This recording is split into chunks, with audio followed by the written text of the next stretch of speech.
I stood in our driveway with the keys dangling from my fingers, watching her in the hallway mirror as she touched up her lipstick. Red, the shade she chose whenever she wanted attention that didn't belong to me. "Don't stand near me at this party," she muttered, still focused on her reflection. "You're embarrassing." I was wearing the suit she'd chosen a month earlier, the anniversary watch she'd proudly given me. But something in her gaze had shifted in recent weeks, a coldness that made me feel like background decoration in my own marriage. "All right," I said, getting into my car. I didn't drive to the party. Her text came at 11 p.m. "Where are you?" I answered, finding someone who isn't ashamed of me. Then I blocked her number. 3 years before that night, I had met Sarah in a coffee shop during a downpour. She'd forgotten her umbrella. I offered her mine and got soaked escorting her to her car. She laughed, this warm, unfiltered laugh, and said, "You're either very kind or very stupid." "Maybe a bit of both," I joked. We were married within the year.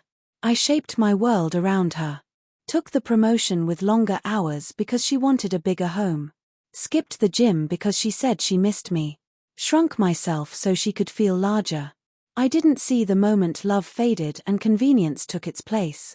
The signs arrived slowly, then all at once. New passcodes on her phone. Girls' nights that stretched past 2 a.m. A scent of cologne on her scarf that wasn't mine. She stopped caring about my day and started caring only about my whereabouts. Then came the notification. She'd left her laptop open. An email preview. "Can't wait for Saturday. He'll be at that party anyway." The sender, Marcus, her coworker.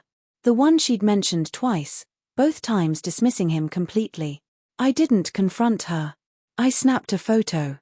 Then I called someone I knew years earlier, a private investigator who owed me a favor. For 2 weeks, I did what she'd unknowingly trained me to do, fade into the background. I spoke normally, acted normally, smiled when required. While she got ready for that party, I was preparing something entirely different. The investigator's report arrived Thursday. Pictures. Timestamps. Hotel receipts under Marcus's name. 6 months of rendezvous. Not just cheating, a meticulously planned affair that took place during her overtime and my business trips. Friday morning, I contacted my lawyer, my accountant, and my brother. By Saturday afternoon, while she painted on that red lipstick, half of our savings had already been moved legally into a separate account. Our prenup allowed it. I documented every asset, every shared account, every lie. The divorce papers were complete and waiting. After I blocked her, I drove to a downtown hotel. Not to meet anyone, just to wait. She called from her mother's phone at midnight. I picked up. "What the hell is wrong with you?" she spat. "You humiliated me. Everyone kept asking where you were." "Funny," I said. "I was thinking a lot about humiliation tonight." Silence. "Marcus sends his regards," I added. "Well, he would if he even knew I existed. But I guess I'm too embarrassing, right? Probably better he doesn't." Her breathing shifted. "Fear doesn't sound like anger." "The Marriott on 5th Street, I continued. "Room 412. Every Tuesday for 6 months. Tell me, did you use my credit card for the champagne, or was that his idea?" The call ended abruptly. Monday morning, she returned to an empty house. I'd taken only what belonged to me, which, thanks to the prenup and my records, was significant. On the kitchen counter lay an envelope containing the divorce papers, the investigator's file, and a single note. "You wanted me gone. Wish granted." Her attorney contacted mine within hours, wanting to negotiate. My lawyer's reply was perfect. "My client has documented proof of infidelity.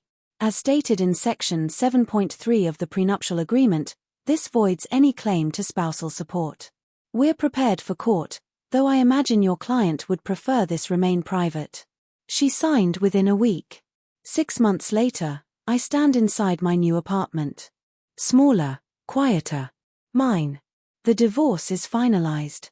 She kept the house, but had to buy out my share. I kept my self-respect. Mutual acquaintances say Marcus ended things once the affair became public instead of exciting. She now posts vague quotes online about fake people and fresh beginnings.